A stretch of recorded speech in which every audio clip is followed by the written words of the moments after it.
Hello বন্ধুরা, good morning. যদিও মর্নিংটা আমার জন্য একদম গুড নয়, কেন কি এই কটা দিন এমন যাচ্ছে বিশ্বাস করবে না, না টাইমে খাওয়া না দেওয়া, মুখের চোখের অবস্থা দেখে একদম বুঝতে পারছো। জাস্ট ব্রাশ করে বেরিয়ে গেছি আমরা দুর্গাপুর মিশনের উদ্দেশ্যে। কেন কি দাদার শরীরটা আবার মাঝরাত্রের থেকে প্রচণ্ডভাবে খারাপ হয়, ওর পেটে যন্ত্রণাটা কমছেই না।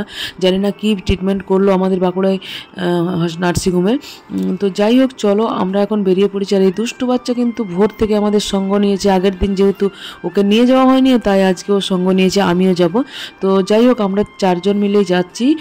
আর তোমার চলো দেখতে থেকো, সব কিছুই ক্লিয়ার করব। মিশন তো নিয়ে যাচ্ছি, অনেকটা আশা নিয়ে যাচ্ছি, দেখা যাক কি হয় না হয়। সুমন ব্যানার্জি শান্তিলপত্র যেন সুস্থ হয়ে যায়। আমাদের বাঁকুড়া দুর্গাপুর রোডের মাঝে বড়জোড়াতে এই মন্দির, বজরংবলীজির মন্দির। এখানে দাদা বৌদি মানে প্রচণ্ড ওরা বিশ্বাস করে। সেখানে বুঝতেই পারছো, মন্দির মানে বিশ্বাস করবে। তো ইনি খুব দাদাকে ভালোবাসেন, মানে মাঝে মাঝে আমরা পায়েস টায়েস ওইসব দেওয়া হয় আর কি। তো চলো তোমরা থাকো সাথে, সব কিছু ক্লিয়ার করব। উনি বললেন সুস্থ হয়ে যাবে, আমি পুজো দিয়ে দিচ্ছি। তো চলো, এখন পৌঁছে গেলাম দুর্গাপুর। অনেকটা বুকে আশা নিয়ে এসেছি, জানো তো, যে এই মিশনে অনেকেই তো সুস্থ হয়। তো হয়তো আমরাও সুস্থ করেই বাড়ি নিয়ে যাব। আমাদের ইচ্ছে যদি অ্যাডমিট করেই দিক, তাতে কোনো অসুবিধে নেই। তবু যেন মানুষটা সুস্থ হয়। এত বড় একটা ছেলে না খেতে পাচ্ছে না, একদম আজ 4-5 দিন ধরে কিচ্ছু না খেয়ে আছে। তো যার জন্য আমরাও কিছু খেতে পারছি না ওর মুখের সামনে। তো চলো পৌঁছে গেছি। আর পৌঁছে গিয়ে জানো তো, এখানে চিকুর খুব খিদে পেয়েছে, তো ওই জন্য নিয়ে এলাম। আর অ্যাকচুয়ালি তোমার দাদাকে এমার্জেন্সিতে ভর্তি করেছে ওরা। তো আমাদের কাউকেই থাকতে দিচ্ছে না, ওরা বলছে আপনারা চলে যান। তো জাস্ট একজন করে বাইরে দাঁড়িয়ে থাকছি, যেখানে তোমার বৌদি দাঁড়িয়ে আছে বাইরে। এখন আমরা এসছি, আমরা বলতে মেনলি চিকুকেই খাওয়াবো। কেন কি সমস্ত প্রসেস করে প্রায় 11টা বেজে গেছে। তো তোরা ওর বাচ্চা, ওর তো খিদে পাবে, ও তো আর কিছু বুঝতে পারছে না। তো ভাবলাম ওকে আগে খাইয়ে দিই, আর তারপর আমরা খাবো আস্তে আস্তে। তো চলো, আমিও একটা টোকেন কেটে নিলাম, কেন কি ওরা বলছে অনেকটা লেট হবে। তো একে একে ব্রেকফাস্ট আমরা করেই নিচ্ছি। চলো, সকাল থেকে তোমাদের সাথে সামনে আসতে পাইনি। অ্যাকচুয়ালি দাদাকে এমার্জেন্সিতে ভর্তি করা হয়েছে। তো এমার্জেন্সিতে ভর্তি করে এখন আমরা এই বাচ্চাকে নিয়ে ক্যান্টিনে বসে আছি। ও খাচ্ছে ইডলি ছিল, আর আমাদের জন্য একটা ধোসা অর্ডার দিয়েছি। কেন কি সময় সাপেক্ষ ব্যাপার, বুঝতেই পারছো। তো সকাল থেকে এখন চা খাইনি আর খাইনি, সে ভোর থেকে একদম দাদাকে নিয়ে হুলুস কাণ্ড যাতে বলে। তো এই কি বললো, ইস্ত্রি করতে নিয়ে গেল। এটা হচ্ছে, তোমরা তো জানোই অনেকে, বৌদির ভাই আর ওর স্ত্রী আর কি, মানে আমার বোন। ওরা এসছিল বলে আমরা অনেকটা পারলাম। কেন কি চিকু এত দুষ্টুমি করছে, ওরাই একমাত্র চিকুকে রেখেছে, আর আমরা দাদার দিকটা সামলাচ্ছিলাম।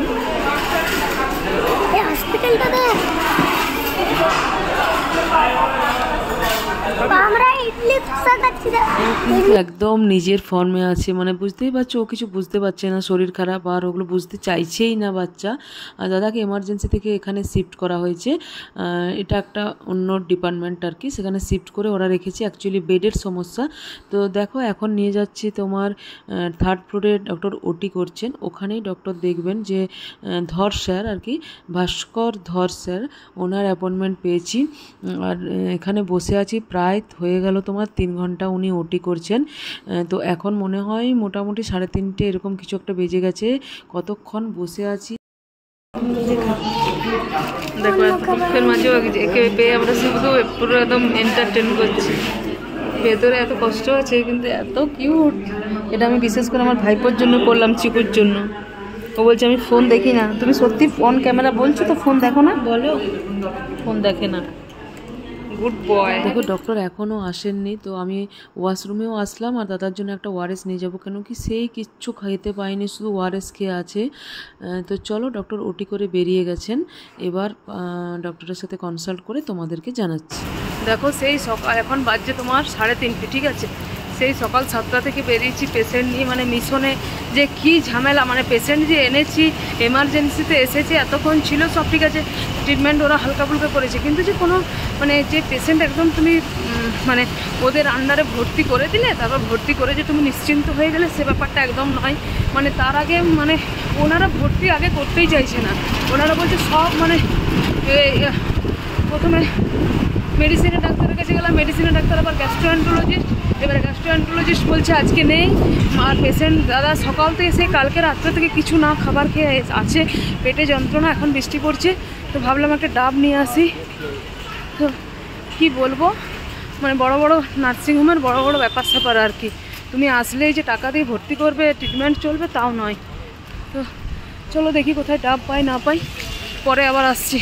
দেখো তোমাদের সাথে লাস্ট 3:30 কথা হয়েছে, এখন প্রায় 5টা 5:30 বেজে গেছে। তো এখান থেকে নিরাশ হয়েই আমাদের বাড়ি ফিরতে হচ্ছে, কেন কি আর কোনো ট্রিটমেন্ট হবে না বলছে।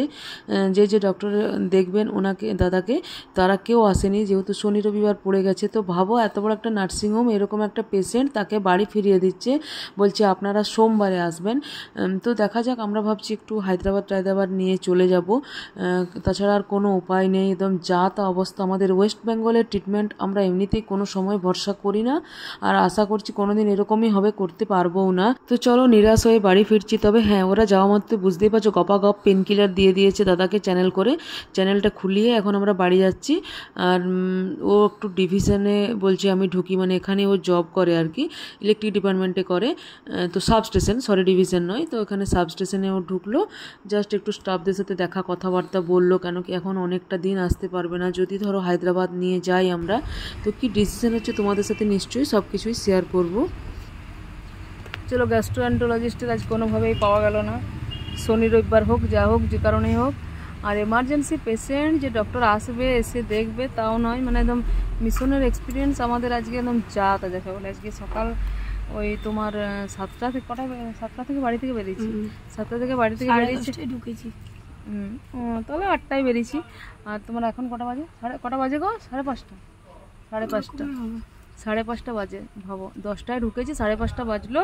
তার মধ্যে আমাদের কাজের কাজ হয়েছে, ওকে কিছুক্ষণ এমার্জেন্সিতে অ্যাডমিট রেখে ওরা ওই কিছু ইঞ্জেকশন, পেনকিলার হয়তো হবে, কিছু একটা দিয়েছে। আর তোমার ওই এখনও পর্যন্ত কিচ্ছু খাবার খেতে পারেনি, জাস্ট শুধু ওআরএস। আর ডাব কিনতে গেছিলাম, ডাবও বৃষ্টি পড়ছিল, যেহেতু ডাবওয়ালা উঠে গেছে, তো কোথাও এখনও পর্যন্ত ডাবও পাচ্ছি না, মানে এমন একটা দিন, মানে কি বলবো। তো যাই হোক, চলো এখন বাড়ি যাচ্ছি। সোমবার দিন আসতে বলেছে গ্যাস্ট্রোএন্টারোলজিস্টের কাছে। আর আমরা ভাবছিলাম একটু স্টেবল হলে হায়দ্রাবাদ নিয়ে যাব, হায়দ্রাবাদের ট্রিটমেন্ট জানি ভালো, সব ঠিক আছে, কিন্তু পেশেন্টটা তো একটু স্টেবল হতে হবে। আর 7 দিন হয়েছে সেরকমভাবে যে ভারী কোনো খাবারও খেতে পারছে না, মানে খাবার গেলেই পেটে ব্যথা করছে, এই ব্যাপার আর কী বলবো। তো চলো, ব্লগটা এখানে এন্ড করে দিলাম। যাই হোক, আজকের দিনটা তোমরা দেখলেই কেমনভাবে কাটালাম। চলো, ব্লগটা এখানে এন্ড করছি, তারপর আবার আপডেট দেবো, ঠিক আছে? চলো, বাই। সত্যি আমরা নিজেরাই গল্প করছিলাম যে দুর্গাপুর মিশনের অভিজ্ঞতা একদম বাজে হলো আমাদের। দুষ্টু বাচ্চার কাণ্ড দেখছো, হাত পেতে বসে আছে, কখন টাকা বেরোবে। দারুণ দারুণ।